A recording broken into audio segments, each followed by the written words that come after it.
Hello everybody, welcome to the StartupGrind Zagreb, to the September event. So I'm here with Michael R. Anderson. Or R. Michael Anderson. R. Michael Anderson, okay. I'm gonna stop everything, I'm changing everything. I'm gonna let him start by letting him tell something about himself a little bit. Okay, I'm really short. So my name's actually Robert Michael Anderson. The reason I go by R. Michael Anderson, normally I go by Michael Anderson in the U.S., but I was speaking in New Orleans, and when I got there and I was registering as a speaker, the guy came up to me and goes, "Are you Michael Anderson?" I said, "Yeah." He goes, "You're a serial killer, aren't you?" I'm like, "I don't think so, but why are you saying that?" And he goes, "Because I Googled Michael Anderson, serial killer came up." He was teasing me. And I figured I don't want the same name as a serial killer, so now I go by R. Michael Anderson. So now I'm free and clear. So I'm out of San Diego. I founded a couple international software companies. I founded 3 of them. One of them did pretty well. It was on the Inc. 500, 5,000 fastest growing companies. I guess what's unique about me is I had success as a startup entrepreneur and as a CEO. But I found myself successful but not happy. And so what I did is I earned a very unique master's degree in spiritual psychology. And it was really life-changing for me. And I saw all my friends are business owners, and so I saw a lot of them going through the same thing, where we have these sky-high goals, and we work so hard to achieve these goals. And when we do achieve these goals, we don't even celebrate it. We set higher goals. Sometimes we're angry at ourselves because it took us so long to get to these goals and to even reach these goals in the first place. And when we have the little voice in the back of our head that reminding us of all the things we didn't do perfectly, even though we do all these awesome things, but sometimes we have this chatter. And I think as leaders, we give so much to other people. I just really work on helping people come into greater compassion with the relationship with themselves, because when we do that, everything else in our life changes. And my new book's coming out soon. It's called Soul-Centered Leadership. Because a lot of people, and it's not for everybody, but the people that do have a relationship with a higher power, that doesn't mean you have to be, it's nothing to do with religion, it's general spirituality. But if you do believe we are all connected, if you do believe there's a force out there in the universe, whatever it is, that's more than just us, it's about applying what these principles of spiritual psychology, which are based in psychology, but if you take the next step that we're all connected, it can really help you become the most powerful leader available to you, and open up things that you actually have never even thought were possible. So it's really cool. It's really coming together really good, and it's coming out in December is the pre-release, and then January is the general release of Soul-Centered Leadership. So a lot of cool stuff to talk about, honestly. Cool. Well, I'm gonna start from the beginning. You mentioned you were almost a serial entrepreneur, several IT companies. Yeah. So when you were a kid, did you want to be an entrepreneur? Well, so there's an old TV show called Family Ties with Michael J. Fox, and he was like this little business guy. And my family used to joke that I'm a tall, skinny version of Alex P. Keaton, I think was his name on Family Ties. And I always knew I was going to be a business guy. I always knew I was going to be an entrepreneur. When I was, I think, 6 years old, we got like these wooden rods, and then we went and got toilet paper from my mom's basement, and then we wrapped toilet paper around these wooden rods, and we went to sell them door to door and making money until my mom found out there was no toilet paper left in the house, and she got really pissed off, so we couldn't do that business anymore. That was, I think, at 6 years old. And then at 8 years old, I would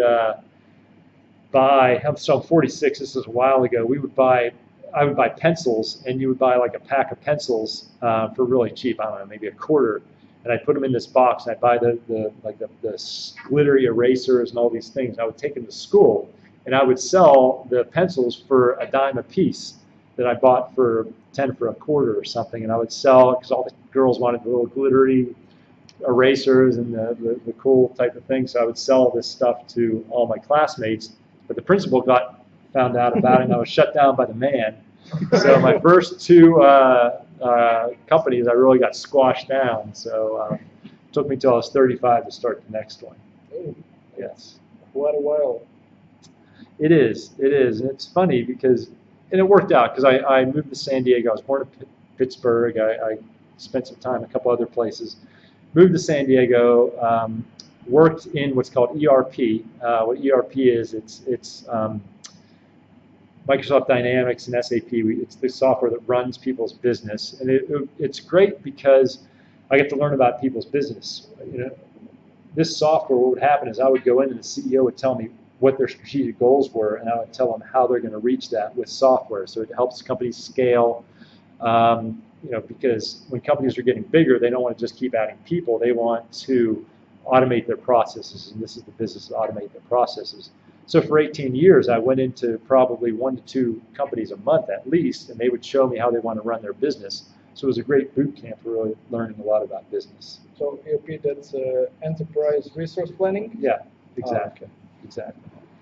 And I did that for 10 years, probably 8 to 10 years, and then I moved back to San Diego. I started my own firm. We were a reseller of Microsoft Dynamics and SAP. And I started another company in Singapore that helped software companies from the U.S. expand over to Asia.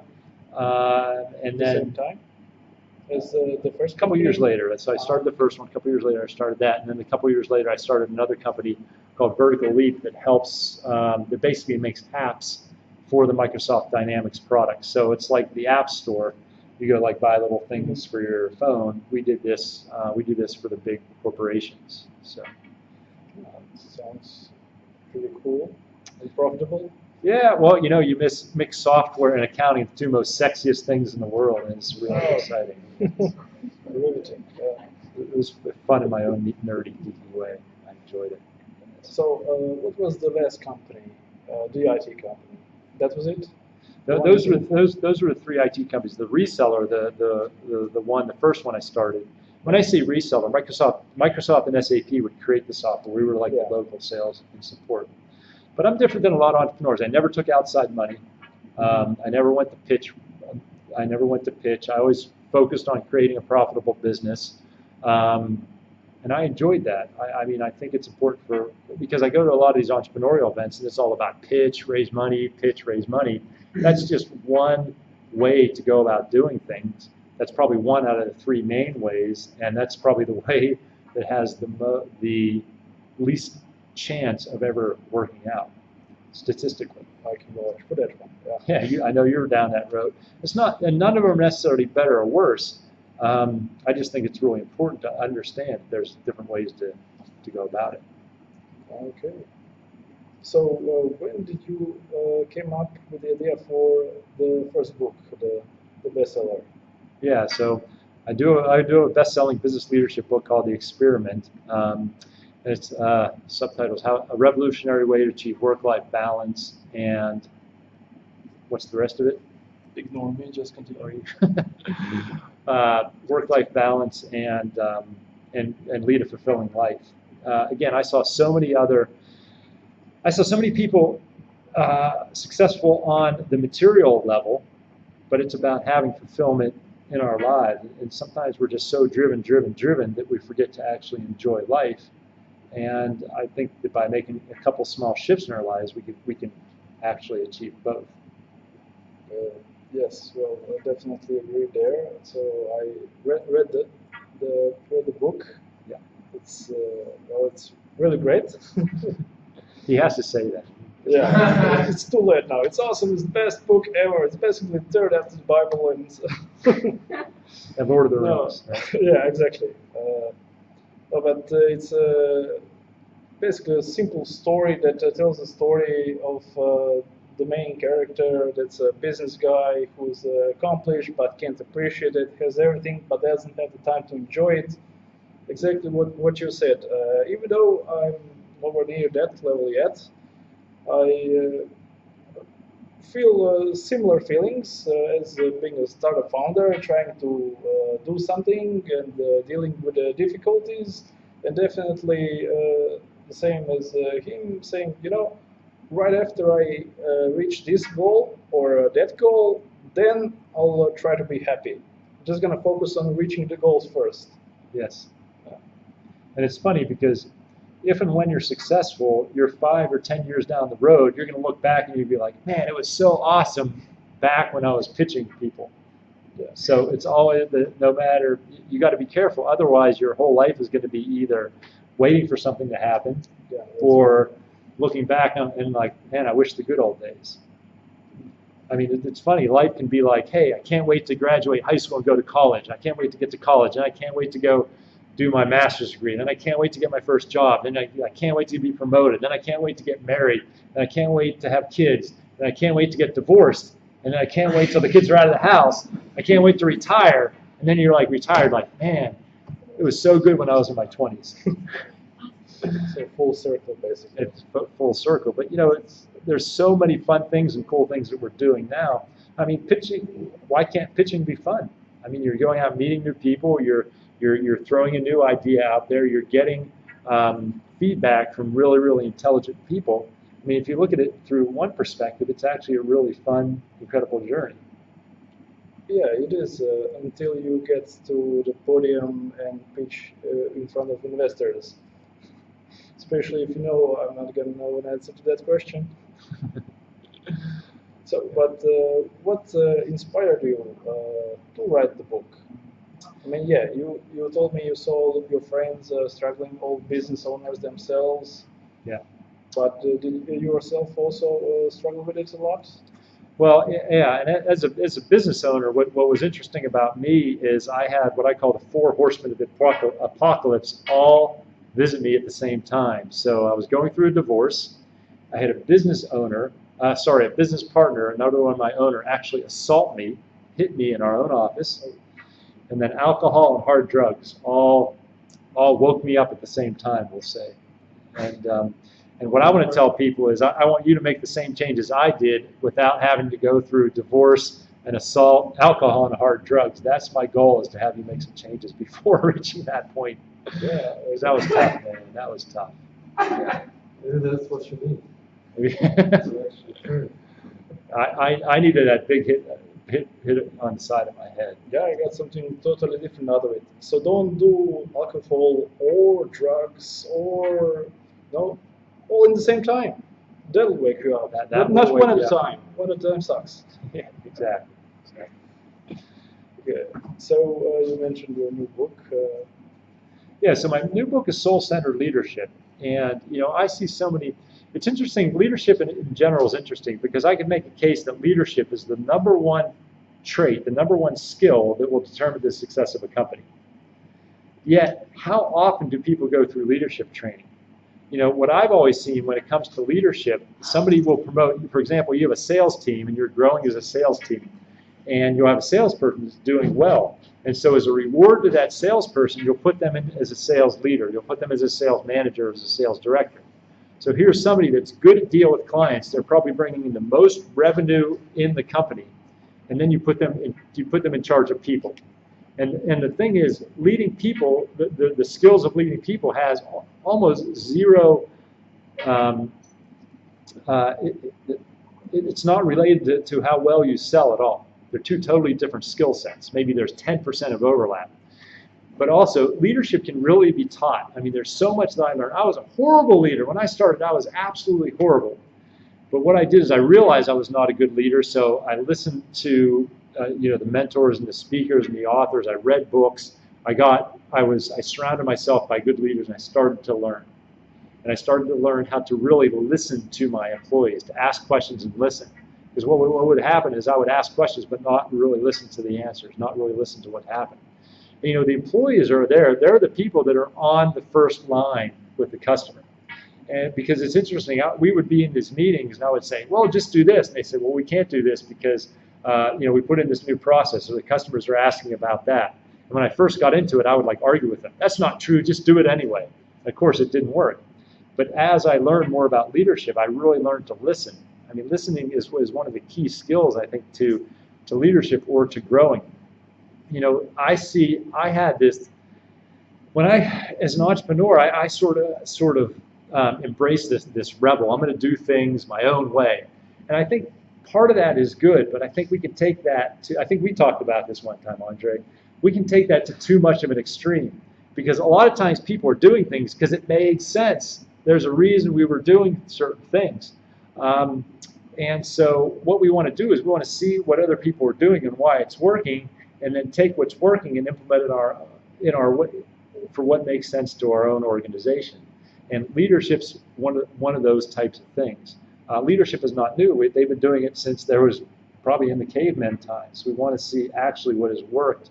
And there's ways to communicate. There's ways to connect to your employees, to your customers, to your stakeholders. That are tried and true ways of doing this. Authenticity is a word that's thrown around a lot now. Authenticity and vulnerability, but they're all very important. I mean, if you think about the leaders or the people that you've really respected because they've shown up and they've been themselves. It's when people try to be things that they're not, is when we don't have respect for them, or we don't trust them. For example, I think I turned the air conditioning on too much here, Augustine. Yeah, it's. I'll tell you, Andre, you want there's a remote there. Yeah, you got to point it at each one of the different little guys.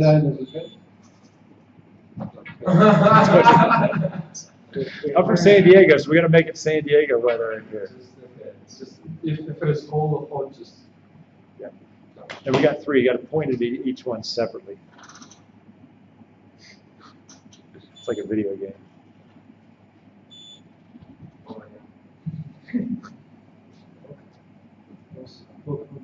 Well, work itself out. We talk about vulnerability and authenticity. There's a way to show up and do that that's healthy, and there's a way to show up and do that that's not healthy.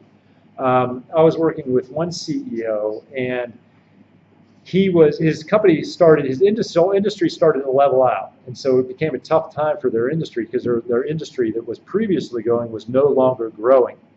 And he was worried because he had a staff meeting, and in the previous quarterly meetings, for a leader, they create a lot of stress because you have all your employees here at one time. He's bringing people in from all the different locations, so it's really important how he shows up as a leader because it's going to set the tone for the next 3 months. And I know for me, I was always really concerned because I wanted to give them value. I wanted to make sure make good use of everybody's time and really connect with everybody. But he was really stressing because all these people were going to come in, and all of a sudden, for the first time in his company's history, he had to not deliver great news. Because every other time it's like, we're growing, we have all these different initiatives, and what he has to do now is talk about, he actually didn't know what he was going to do because they weren't growing and everybody knew it. And so I asked him, he said, well, what are you going to talk about during your quarterly meeting? He's like, I'm going to tell them everything's great. I'm like, well, everything isn't great. Why are you going to tell them that? He's like, well, I don't know what else to tell them. And I go, well, do your other employees know that the industry's slowed down? He's like, yeah. I mean, it's in the business news. It's not a secret that our industry has reached this leveling off. And I said, well, let's work to really talk about that, because what do you think is going to happen if you go up there and tell them something that is not true? And he thought for a second. He's like, well, they're not going to believe me. I go, yeah, and then what's their next step? It's like, well, they're probably going to look for other jobs. I'm like, yeah, because they're going to think that layoffs are coming, because that's what happened, isn't it? When a boss tells you everything's great and it's not, they're normally setting you up for maybe layoffs or something like that. So I worked with them, and because I think when you deliver news that isn't perfect or bad news, for example, as a leader, it's up to you to also deliver the way forward. You don't want to say, hey, things suck. You want to say, hey, things aren't great, but here's what we're going to do about it.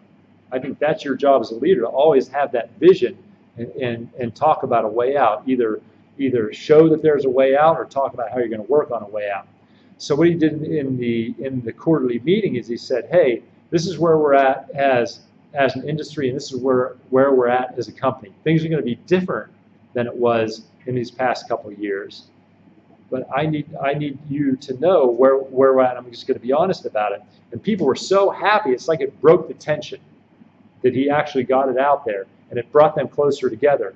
And everybody banded around around him, and they actually made it out of the recession much stronger, and they acquired a couple of the competitors because the competitors didn't weather it well. He said one of the goals is not to have layoffs, but I need to know what all the different departments are going to do to keep everybody on board. And so each department came back and they talked about what their cost-cutting strategies were. And because of that, that gave them strength that the other competitors didn't have. But to me, that's leadership, to say, look, I'm going to be honest about where we're at. What can we do to get through this as a team? And that's where you really gain loyalty as a leader. In my organization, we had, for transparency, we had a red, yellow, and green for different areas of the organization. We had it for the last month's result. We had it for cash flow. We had it for pipeline. And the people really appreciated it. So if we had, like, for example, an okay quarter, and we were having a tough pipeline, cash flow wasn't great, they wouldn't order their new monitor. They wouldn't go and ask for a bunch of different things because they really appreciated the transparency, and I was giving them the information that they could help, because people want to do a good job. The whole idea of soul-centered leadership, spiritual psychology, what I teach, we take the assumption that people are good people. We take the assumption that at our core, we're loving, kind beings, and we want to make a difference.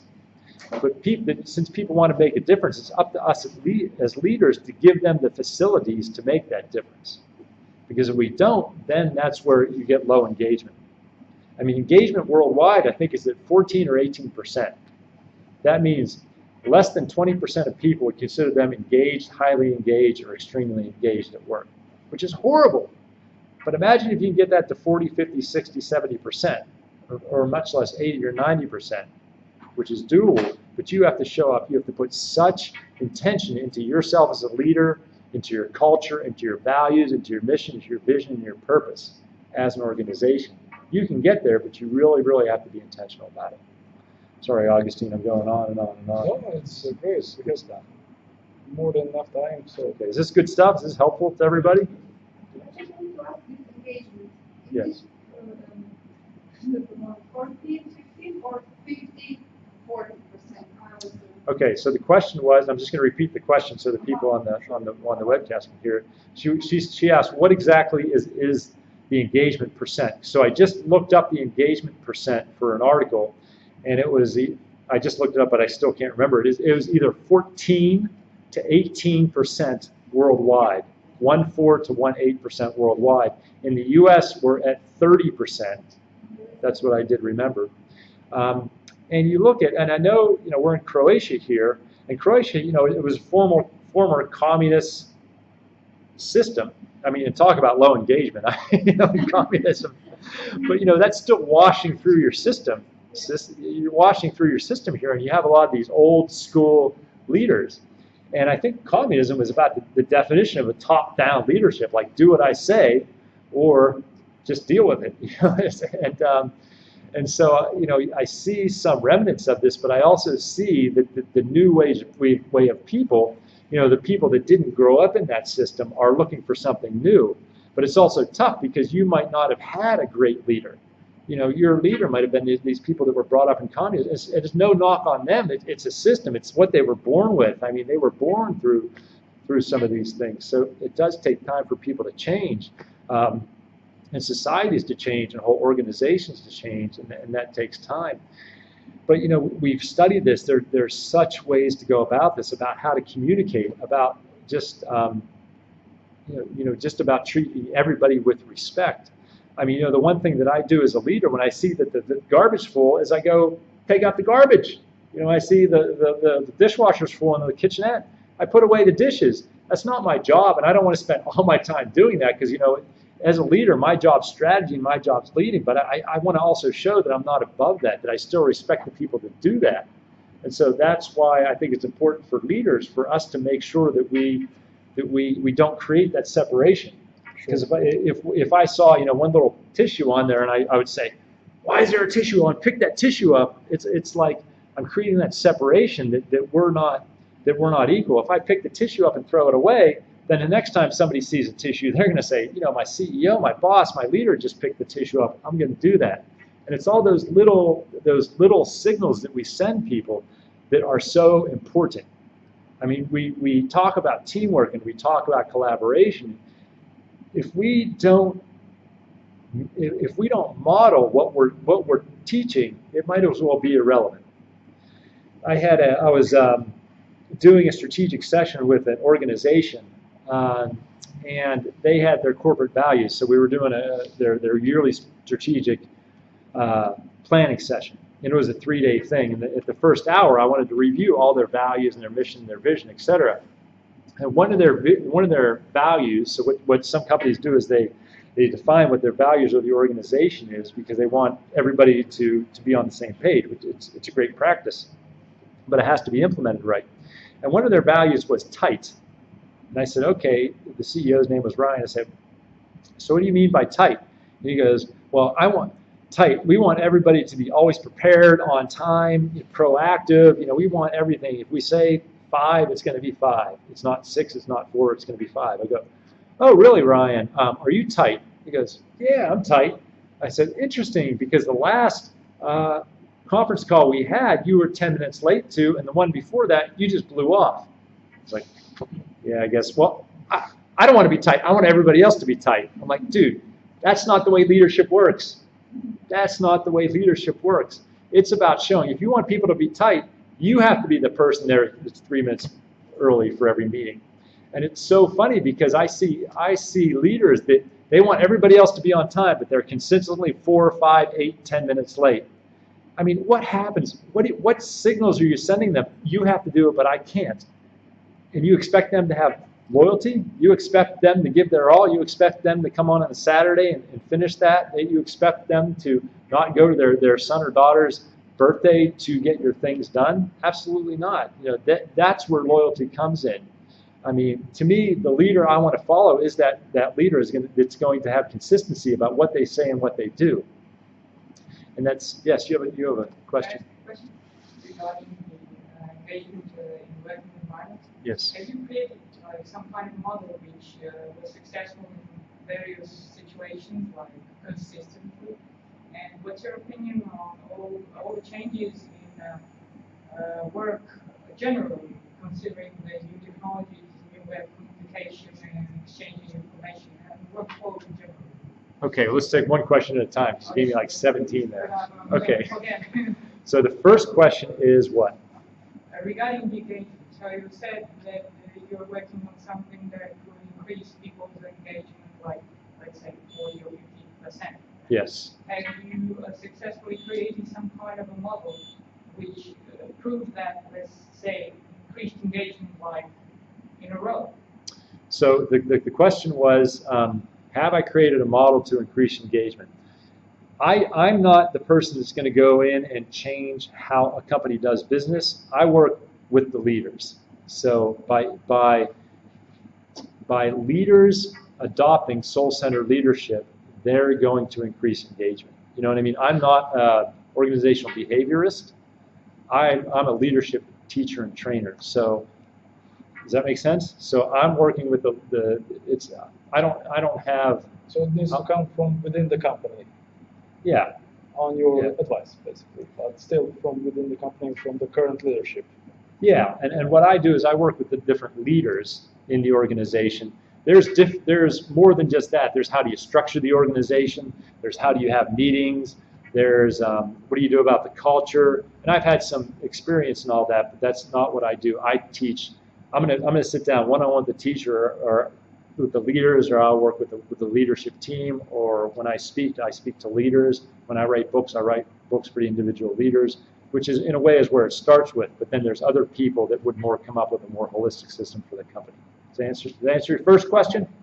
What's your second question? The second question was the rapid changes in technology which influence the workflow and basically the way the work is done, like information exchange, communication, etc. Yes. And what about them? Well, they are constantly changing, and they are changing the way that we communicate and work today in general. So, someone can work from home; they don't have to be in office environment, or they can be in, let's say, Australia. The teams are separated long distance. They're communicating with teams which are teams in split. So Yeah. we need to have that kind of communication also as a leader with them, that we are geographically separated. Yeah? Okay, so her question was about, I think if I understood it correctly, now that we have a more distributed workforce, Yes. and now that we have technologies that we are working on, how do you lead, or how do you create and keep engagement through those facilities? Is that a good Yes. interpretation of your question? That's a question that actually comes up a lot, and it's interesting because it's like when we have e-commerce is nothing more than everything we were doing before, just online. It's just like a different distribution method. It's like we have the same organizations, but you're right. Instead of being in one location, we're often in multiple locations. So to me, it's still about communication.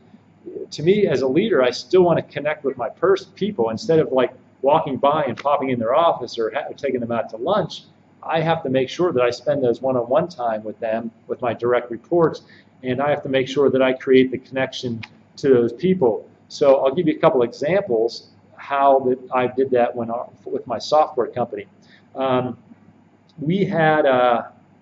we did is we had a facility that you could go online, and we had our values and we had our mission.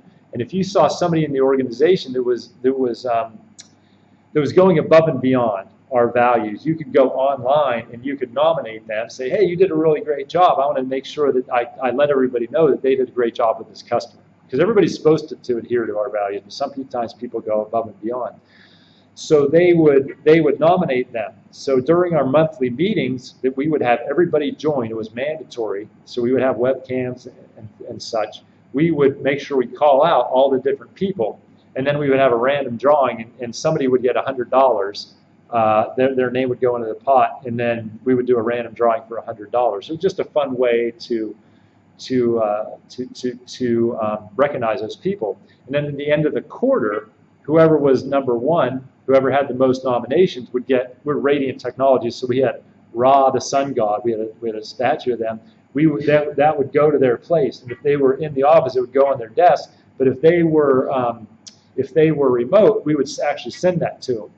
And we would be really cognizant that on Fridays, for example, we would have lunch brought in, and oftentimes we would have lunch sent to that person's place, the people that were working remotely's place, because we don't want them to feel jealous. Hey, everybody's having lunch together. We're not getting lunch as well. So there's a lot of things that we did to make sure that we went out of their way to make sure that the people that weren't in the physical office felt part of the team to do that. And we also make sure they had technology. We made sure that they had webcams. Instead of just calling them, we would get on the webcams. We would make sure we did quarterly employee reviews, because I think yearly employee reviews are too long. So quarterly, we would sit down for short reviews with each employee, and we would make sure that happened. So did that answer some of your questions on how we did that? Good. Any other questions so far? Yes. Why did you choose Ra? Ra, he was a sun god. Radiant Technologies, our logo was a sun. So we wanted to keep the consistency. Yeah, we wanted to keep the consistency. Yes. I have an embarrassing question and pretty revealing. Well, can we put the camera on you if it's embarrassing? Let's imagine that we are working in something that we call blue ocean. It's Called what? Blue ocean economy. Okay. And blue ocean economy oftentimes is based on some new ideas that create some new values that are not so common.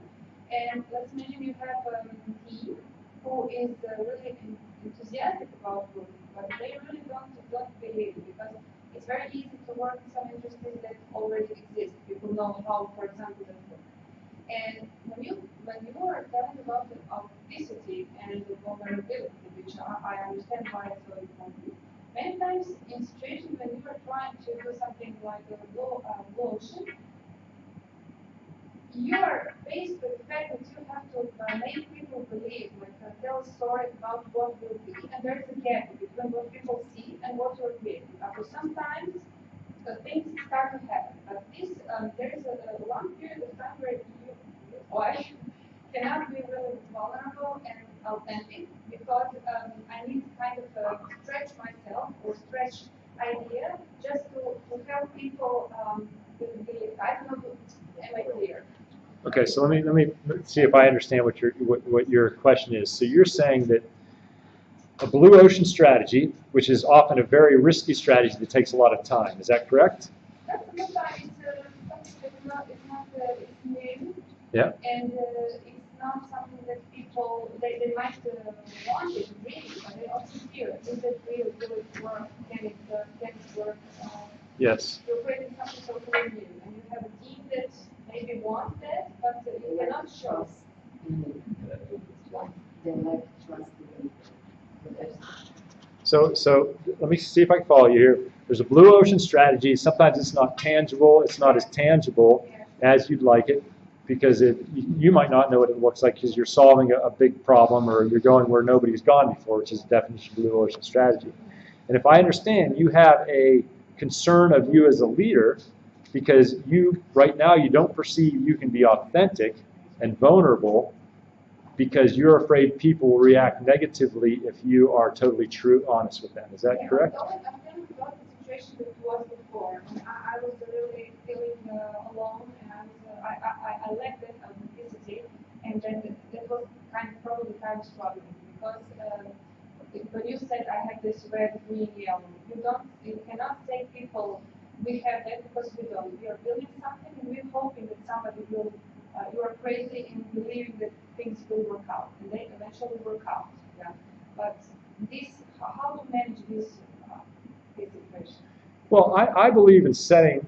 So again, just so the people that are watching, she said, as a leader in a blue ocean strategy, you're basically selling a concept, and you're selling trust and faith that it'll work out. Is that right? Yeah.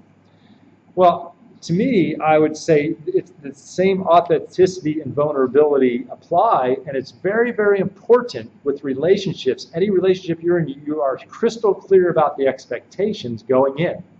Because if you're crystal clear about the expectations, which, hey, this is a blue ocean strategy, I'm not going to have all the answers.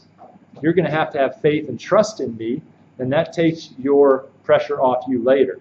If you set the wrong expectations up front, like, yeah, I know what I'm doing, it's going to look this way by this amount, this date, that's setting expectations. That's not authentic. So you have to be, and it takes courage, and I know it's easy for me to sit up here and say that, but it takes so much courage. But I've also realized through not doing this of how important setting crystal clear expectations are up front. And as soon as I know that those expectations change, because stuff changes, to communicate that directly. Because then the more you do that and the more strong you are in doing that, the less you have to stress about it later. And again, I'm not saying that's easy, but do you get my message there? Yeah, that's quite a good perspective. I understand. Yeah. And again, it's not easy, but then again, if it was easy, we wouldn't be sitting in this room, right? Everybody would be doing it. But you also talked about being an entrepreneur is very lonely, and being a leader is very lonely. And that's why groups like this are very important. Something that doesn't exist in Croatia yet is a chapter of Entrepreneurs Organization. This is a group I was very involved with in other parts of the world. And what this is, it's a group, I think it's about 10,000 members worldwide. You have to have an organization that's doing at least $1 million of revenue. And it's a group of organizations. And the reason one of my friends, Vern Harness, started it, he's got a great book called Scaling Up, and he has an organization called Gazelles that helps companies scale. He started it because I believe he was in Chicago, and they had a couple friends that were entrepreneurs, and one of the guys committed suicide. And they were like, oh my gosh, why did this guy commit suicide? We thought he was a friend. We thought we knew him, and all of a sudden he did it. And they found that it's so lonely being an entrepreneur because you don't have anybody to share with.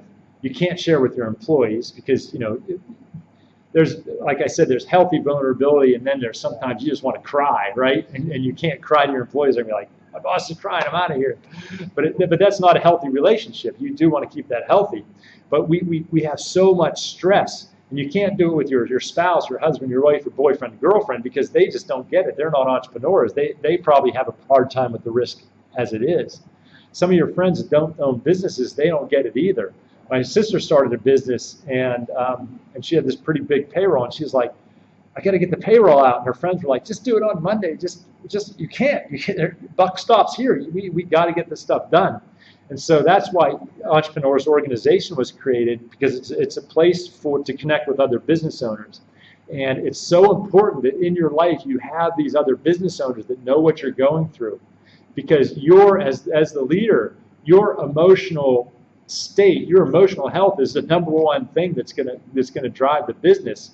And it's so easy to get overwhelmed. It's so easy to get depressed.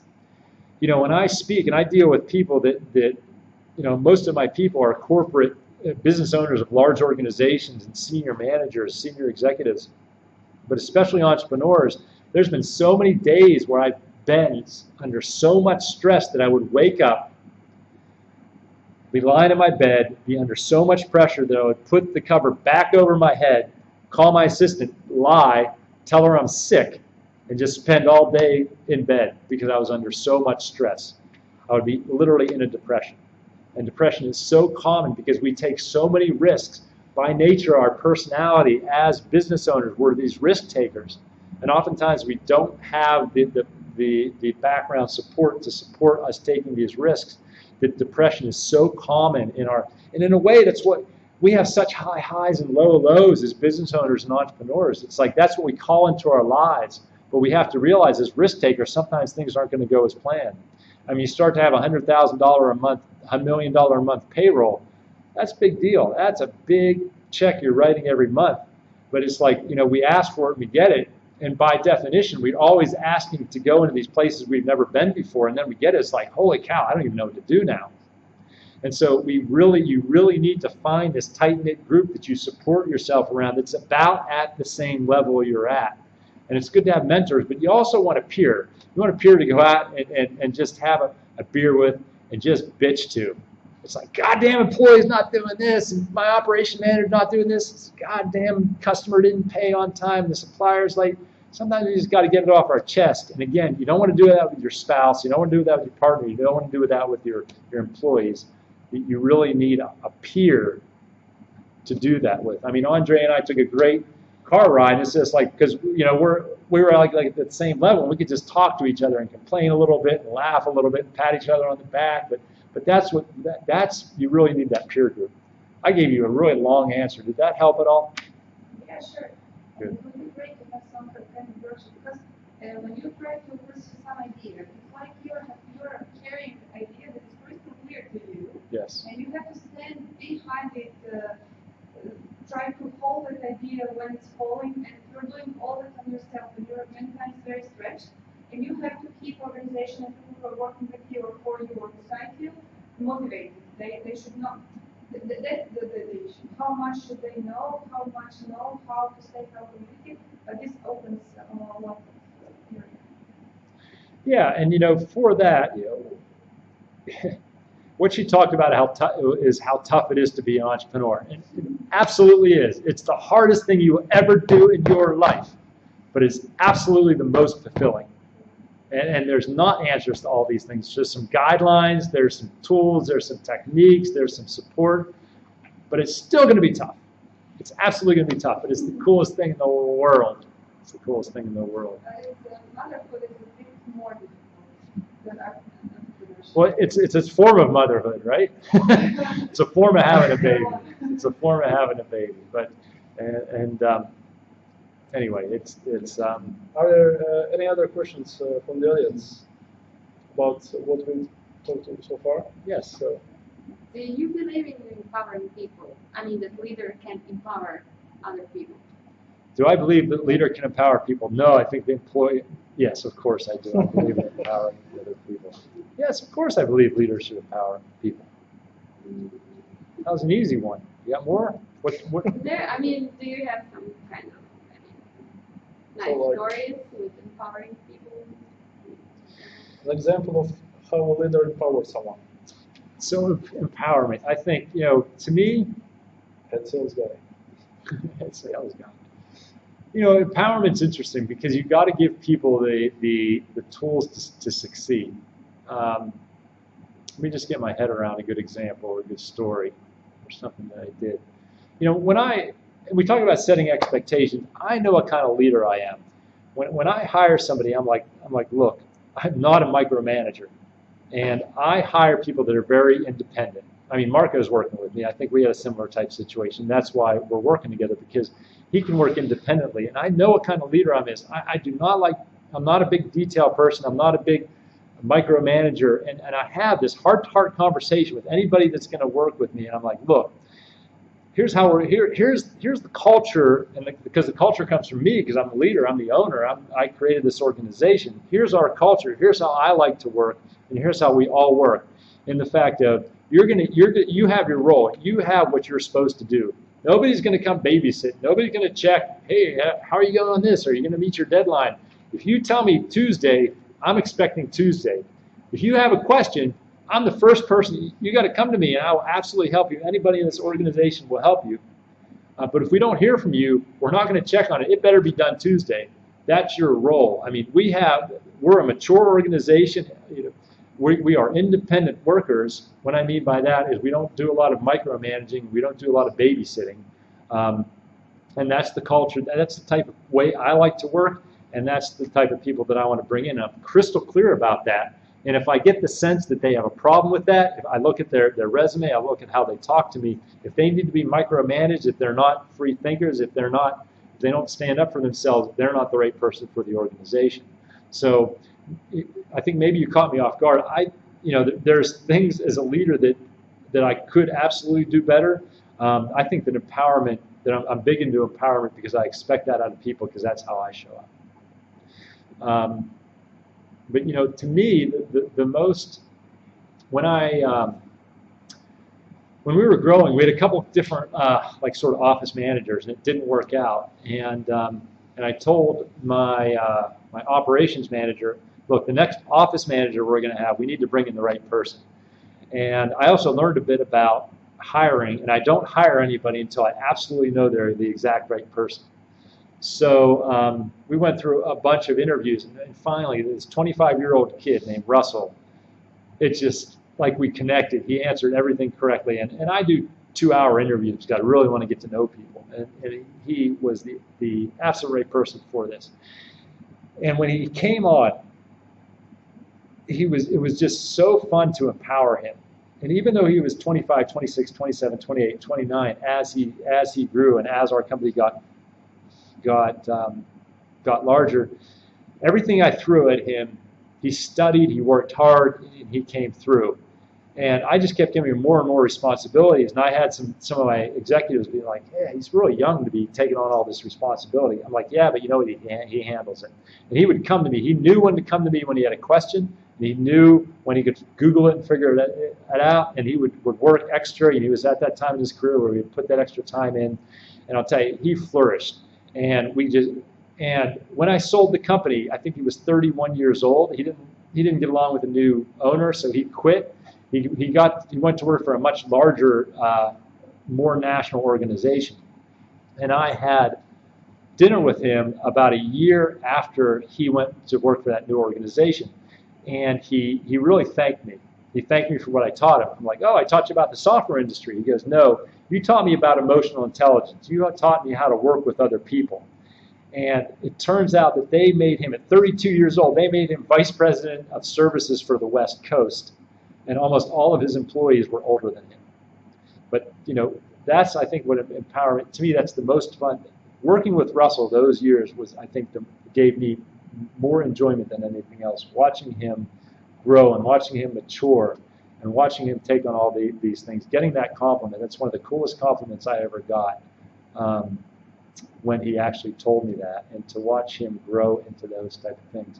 And that's what I teach. A third of what I teach now, when I say soul-centered leadership, a third of what I teach is emotional intelligence. A third of what I teach is psychology, and a third is spirituality. And we won't even go too much into spirituality now, but it's how you relate to people, because people follow you as the person. People don't. I mean, people may buy into the purpose of the organization, but once they get into your organization, they're buying into you as the leader. And that's what creates engagement. That's what creates loyalty. That's what creates trust. And and I think that's what we need to do as leaders, is we need to really tune into truly who we are and show up as that. When I started my business career in my mid-20s, late 20s, I had a couple mentors. I had Bruce and George, and they were awesome sales guys, awesome business people, awesome leaders. But what would happen is I tried to mimic them. I would listen to exactly what they did, and I would try to walk like them, talk like them, do what they did. And it turned out horribly. It turned out horribly because I was trying to mimic exactly what they did. But then I realized I'm not them. I don't want to create mere copies of what they did. And so what I did is I stepped back, and instead of watching exactly what they did, I watched why they did it. And when I started to watch why they did it and then implement it into my own style, then I really started to thrive as a person. This is what I was going to ask you next. So what's your opinion about leadership style? Is there a better one, worse one? Can people change it? How hard is it to change it? Well, I think there's a lot of stuff we got to let go of. I think there's a lot of stuff we have to let go of as leaders when we talk about leadership style. It doesn't matter how old you are, how young you are. It doesn't matter how much. It doesn't matter how much experience you have or don't have. It doesn't matter what credibility. It doesn't matter what certifications you necessarily have or don't have as a leader. People want to be led. When I joined, I went to a meeting that they had, like a community meeting in San Diego where I was at, because we all believed in this one person and we all believed in his purpose. And we had 2 or 3 or 4 meetings. We didn't move ahead. I was there because I believed in the purpose, but we didn't move closer to that purpose. So I stopped going to the meeting. Everybody stopped going to these meetings. So we got to realize as leaders, people want to be led. People join your organization because they want to be part of something. They want to contribute. So it's up to us to give it that to them. And I know there's some leaders that are really loud. There's some leaders that are really soft. There's some leaders, like, I'm a big guy that talks with my hand. I know other leaders that are awesome leaders. They're 4-foot, 90-year-old ladies that you can barely hear them speak. So it doesn't matter. Quit getting caught up into, hey, I'm a woman, I'm old, I'm young, I'm this, I'm that, I'm Croatian, I'm not from America. It doesn't matter. People, at the end of the day, that might matter 1% when you first meet the person or something like that. But people want to do is when people join your cause, they want to participate. They want to contribute to your cause. They want to do a good job. It's up to you to give them that. Same with customers. Customers don't care what you look like. They want to solve their problem. It's when we got caught up. It's funny, people get caught up in what their logo looks like, what the name of the organization looks like. Look, that's somewhat important. What's most important is providing value to clients. If you provide value to clients, me and Marco were talking about this before. People get all caught up in their logo. Well, Microsoft's one of the most valuable companies ever. They have the worst logo ever. Microsoft written that goofy font that's in italics. They don't even have a logo for their company, right? Skype got bought for $2 billion. They got like that cartoony logo. There's nothing to, it doesn't even match what their freaking thing is. So, spend a little bit of time on your logo and all that other stuff, but spend all the rest of the time focusing on providing value to customers. Same thing with your leadership. Don't get caught up into what you are or what you're not. Just get caught up into what's important to that person. How can I help that person do their job? And if you just focus on that, you'll be a phenomenal leader. Yeah. It's really nice. It's simple. It's sometimes hard to do, but it's in a way it's simple. Okay. So are there any other last questions? Oh, great. Bunch was very small. Yes. Okay, let's go. So first, if you were to hire anybody that would work for you, Yes. and if you had only one question to ask them, and based on that question you would hire them or not, what would be the question? Oh, Andre asked a good question. He said, if you had only one question to hire somebody, to hear their answer, what would that question be? Let me think. That's a good question. That means I got to think about it.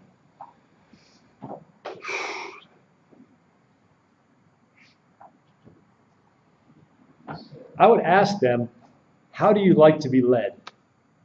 What do you want out of me as a boss? And it's sometimes because some of these questions are so simple we forget to ask them. Because this is something that I do with my employees, and when I'm talking with management groups and executive teams, we all go and it's like, how do you want to be communicated to? Have you ever asked that what a great question to ask somebody. You know, if we have to work a lot in a project, how do you like to be communicated with? Do you like phone? Do you like this? Do you like that? What a great question to ask people that report to you. What do you want out of me as a boss? And just the same, I would love them to ask, you know, I think it should be a two-way street. You should have this communication. So I said, what do you want out of me as a boss? Because they might say, I want you to tell me what to do every day. I'm not going to do that. You're not going to work here. They say, look, I just want to know the guidelines. I want to do my own thing. Cool, I can give that to you. Yes, thanks. I have a lot, but maybe just for the sake of if you would work with a client, what would be one quality of the client that would stop you from working with a client? So if I was to work the worst thing, or that would be, or something that would make you fire this client, not work with him? What would make me fire the client? You know, lack of valuing us and lack of integrity with our relationship. And I'll tell you, the older I get, the quicker I am to not engage in a client, to not hire somebody, or to fire somebody, or to fire a client, to get out of it. You know, because to me, if it looks screwed up at the beginning, it's going to be screwed up later. 99 times out of 100, I'm quick to deviate.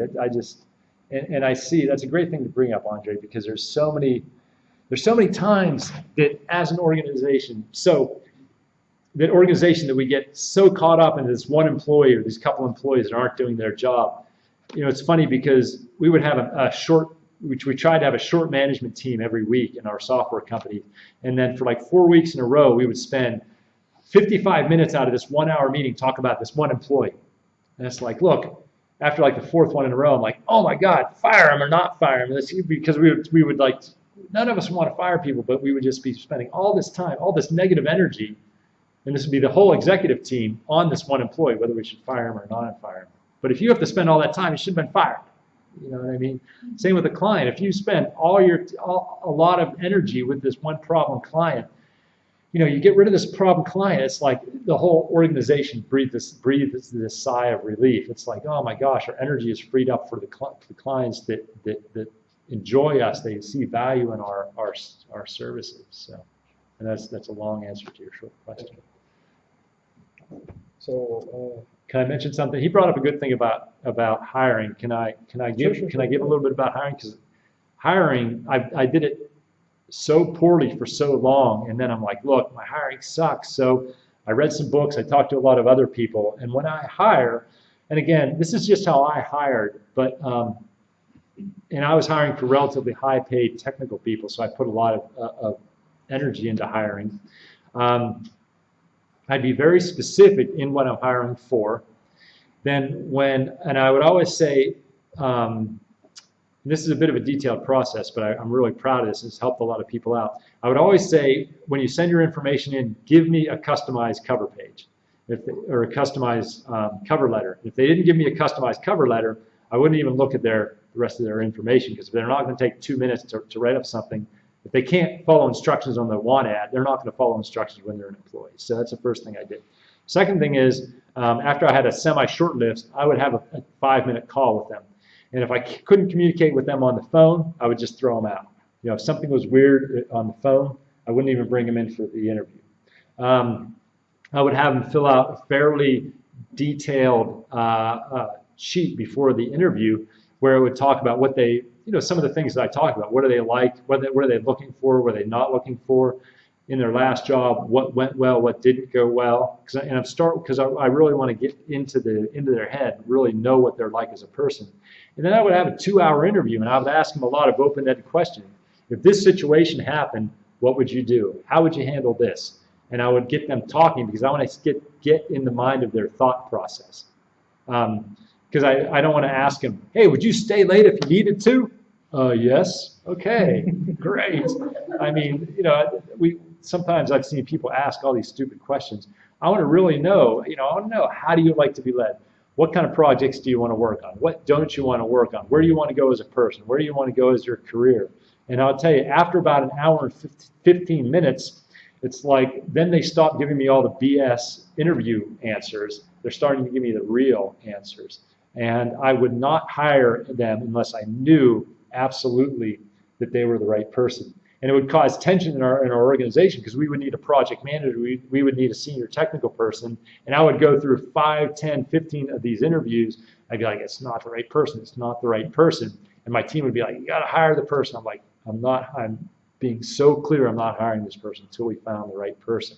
And especially if you are doing startups, your first, second, third person, or half your company, or a third of your company, you need that superstar. And I would not hire as much for the skills as I would for attitude and their connection to you. And don't hire the person that's exactly like you, because I'm not a detail person, but I need the detail person. So we got to also be careful to not hire a bunch of people like us, because then we're going to have nobody handling the details and a whole bunch of higher level. The personality tests do. I'm not an expert on personality tests, but what do you have? The DISC and the Myers-Briggs and different things. They're a good. That's awesome to have people take those and then have them during the interview, because it also brings up more interview questions. Cool. So in view of what you just said, what would you advise to startup founders when they're still building the first team, so to speak? Well,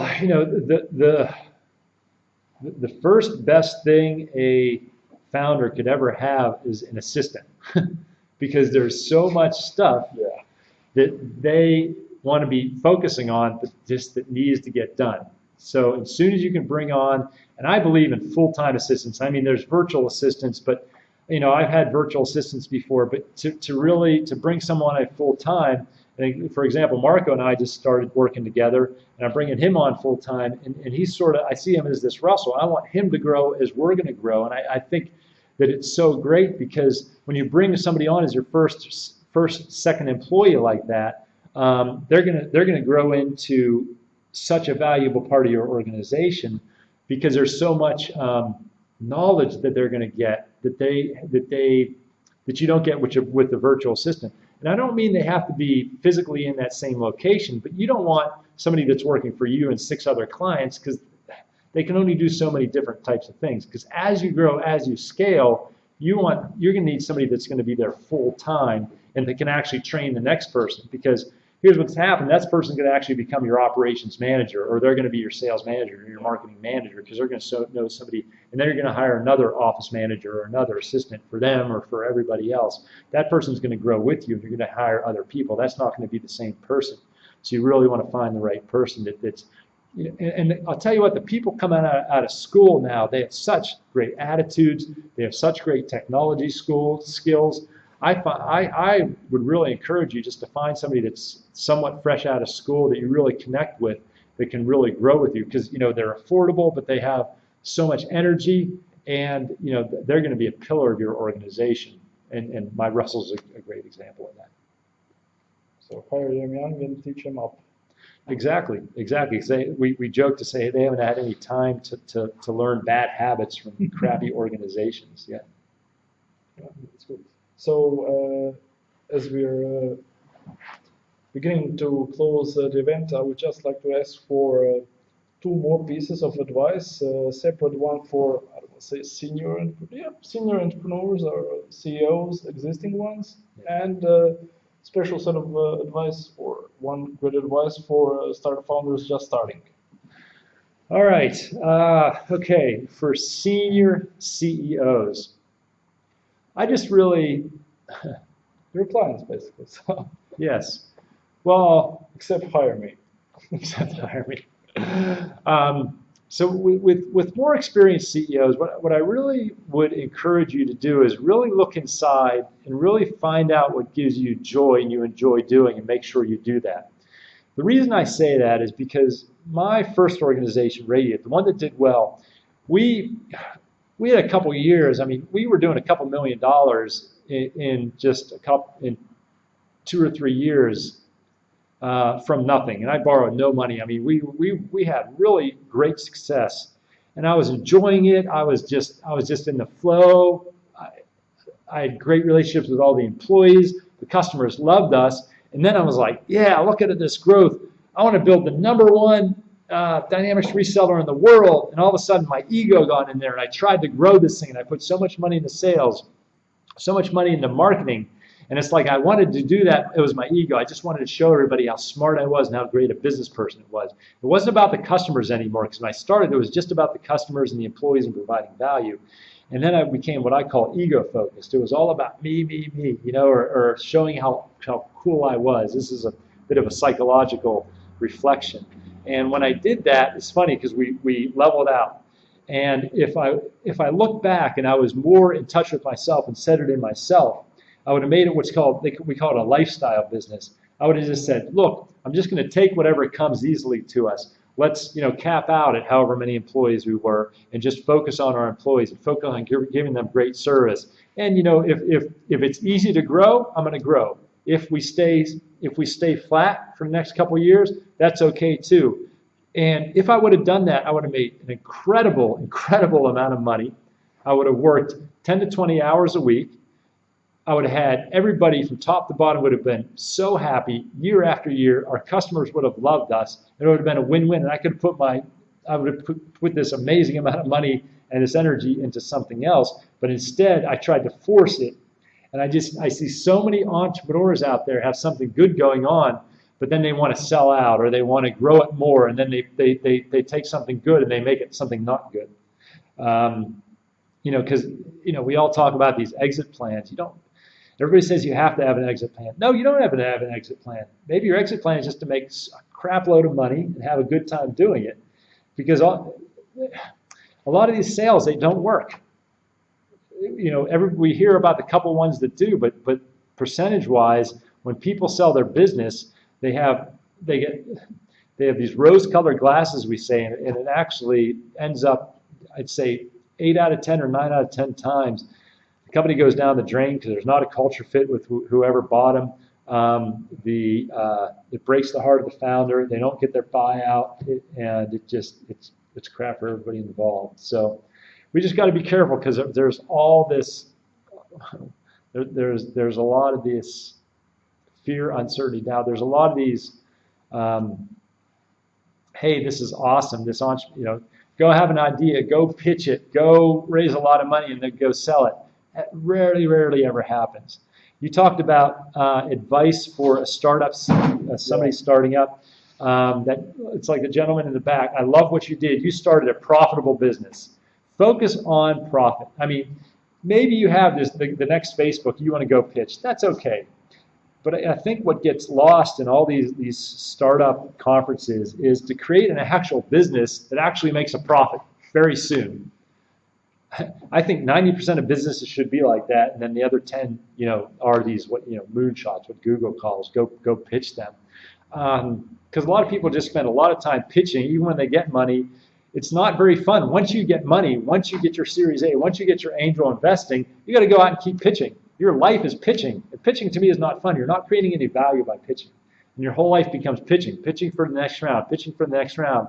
And then you don't own much of the organization. You spend all the time reporting to the investors, and the investors don't know what's going on. They're asking all these stupid questions that don't have anything to do with your business. They're making you make decisions that aren't relevant. It's just not fun. It's not fun. What's fun is providing value. What's fun is creating a team that's a really well-oiled team. What's fun is getting out there and seeing your organization grow. If you're going to bring money in, raise money from friends and family. Raise money from. I had a bank line of credit. That's because I proved myself. And again, I'm projecting a little bit about what I enjoy doing, but it's just so much better to create value and create profit because you're creating value to customers, not because you thought of some great idea and you're asking people for money. There's so many great ideas out there. There's so many great ideas. People come to me and they say, "Hey, I got an idea for a business." I'm like, and my sister got an idea for a business. My mom's got an idea for a business. Everybody in here has probably got 20 ideas for. Ideas are easy. It's executing them that's hard. Yes, question. I ask a question. So regarding bootstrapping and Yes. Certain business models just simply require larger inputs of cash. I have a hardware-based startup, and it's very, very hard to bootstrap that kind of concept. So, you know, your family and friends can help you only to a certain level, but after that, you have to go for pitching. And that is, you know, I don't want to turn it all into pitching to the VCs and stuff like that, but it's not quite a bootstrapable project, let's say that.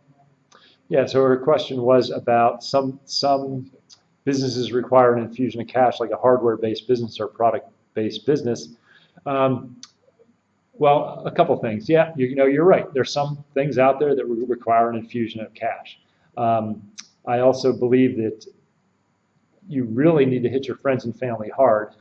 Not like, hey, Mom, can I have the money? No, okay. It's like you really got to dig into that family tree and that friend tree type of thing. And, you know, there's also Kickstarter, and you got to be careful because Kickstarter, I've heard some really great stories, and there's some horror stories about all this crowdfunding as well. And then there's creative ways to actually get, sometimes you can actually get a supplier or a customer to help fund it. There's a lot of creative ways out there, and I'm not a raise money type of person, but also you're right. Sometimes you just got to bite the bullet and do it. I just know what you're in for. And if that's the way you want to spend the next 5-10 years of your life, pitching, and probably not making it anyway, yeah, go for it. But to be realistic, that's statistically, that's what's going to happen. You're going to spend the next 5 to 10 years of your life pitching. And once you raise money, the people that give you money, they want status updates because they gave you just a little bit of money, and and they're not going to give you the next until they see that traction. And it absolutely is successful sometimes. To me, that's not a fun life. And you probably can think of other ideas. Okay. There was one other thing that I thought of that I'm just talking, I'm just confusing myself. It's fine. You're doing a great job, so I'm just letting you go. Yes. Yes. I can't remember. What else? I was going to ask, is there anything else, any closing remarks you would like to say specifically related to soul-centered leadership? I remembered what I thought before. Okay. I remember before is if I had to do it all over again, if I had to rewind my life, I would not go to college and start a business right after high school. Yes. What's that? I like it. Yes. And I'll tell you why.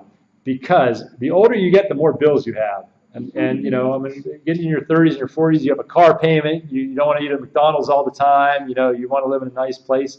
Maybe you have kids or a spouse, so it gets harder. You have the harder fixed expenses. 2 is, I did my undergraduate, then my M.B.A. They're traditional, and I know there's more entrepreneurial type of schools now, but in a way, the traditional MBA almost teaches you not to be an entrepreneur because it scares you because it's like, oh my God, I have to do this, and I have to do this, and I have to do this before I start a business. So they're not teaching you wrong things, but they're teaching you so much that it's almost overwhelming to start a business, and it gets you scared. And I'll tell you, when you're young, you can go and if it doesn't work out, you sleep on mom's sofa. 35 years old, that's really, really not an attractive type of thing.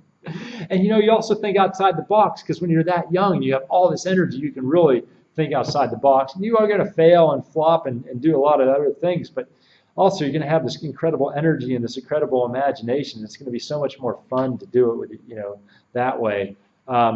So I do put that out there to just as soon as you can start a business. But you also got to realize though when you're young, you really don't know a lot about a subject matter. It's funny because I'm a speaker and I see a lot of these speakers. I mean, they're 25 years old and they want to be a leadership speaker. Yeah, well, you really haven't done much leadership. So you got to be careful. So if you're young and if you don't have 20 or 30 or even 10 years of experience in an industry, be careful of what you want to start. Don't start an engineering software company if you're 25 years old because you haven't spent 10 years as an engineer. You probably don't want to do that. You probably want to start something, that's maybe social media based or some type of technology. out there. So just be real. Just because you're pretty smart and you spend a year or two in an industry does not make you an expert. So just be that. And I'll tell you, I'm a little older in my career, I have a real nose for BS. And if somebody comes and they're really early in their career and they tell me they're in their mid-20s and they tell me they're an expert in something, it's like, well, you have to earn your stripes in some areas of business, and don't think you can always shortcut that just because you score well in tests and you spend a year or two in a certain industry. So just be realistic with it, because there's so many other things you can do that you can be an expert in. And if I was going to start a business, what I would do is I would find a technology, I would find an area that's really rapidly growing, and it's not a 30 or 40-year-old or 50 or 60 or 80-year-old industry.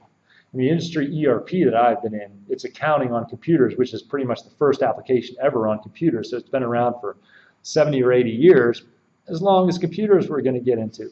So, and it's a very mature, saturated market. I would not put my startup in that market, even if it's disruptive, because you have to have so much industry knowledge to really compete in that.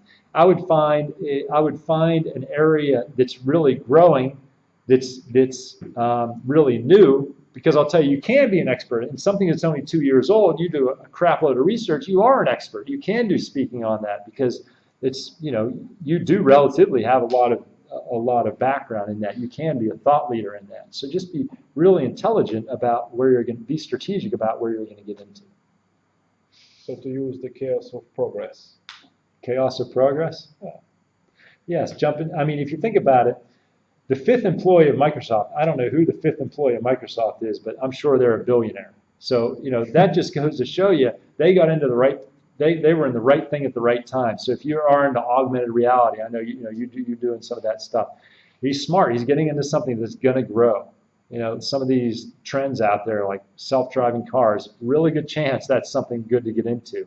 Artificial intelligence, that's something really, that's going to grow. Nanotechnology. I know it's hard to start a nanotechnology company, but maybe you just read a lot about it and start a blog on nanotechnology, and then you get a readership, because there's not a lot of blogs on nanotechnology. There's not a lot of people that can really speak to the common person on that. So those are just ways how you can really forward what you want to do. I am doing and I should be better prepared, because I am doing a speaking tour. Me and a guy named Russell Daglish are doing a speaking tour in the beginning of October. We're going to, what is it? Zagreb, Belgrade, Rijeka, and Ljubljana. Starting October 1st, is that? A Monday. Marco's looking it up really quick, but we're doing a master class. So if you're in the Balkans, if you're in Croatia, Slovenia, or Serbia, look out for us in just about 2 weeks. I'm sure there's going to be links all over this posting. Yeah. Soul Center Leadership, which I'm really excited about. It's coming out in the end of December. This is a pre-release, and if you're interested in getting on the pre-release, you'll get special pricing and some bonus gifts. Go to soul-center-leadership.com. Yes, I know, everybody, I didn't get soulcenterleadership.com. I had to put the dashes in. I know it's not the greatest, but give me a break, huh? Soul-leadership. Soul-leadership. Soul. It's fine. I'm going to put a link. Thank God you guys are here. What would I be doing? I'm all excited. I love doing this stuff. Soul-center-leadership.com, and get on the list to get special pricing and pre-release stuff. Yeah. So the speaking tour, is that about Soul Center Leadership or something else? It's general leadership and business management. It's general leadership and business management. Well, I'd like to thank you for taking time to come here today and speak at this event, practically lead the entire event. But it's been great talking to you, and I hope you all found great advice and lessons that you can use for yourself and your own entrepreneurial journey. And well, thank you. Awesome. Thank you for having me.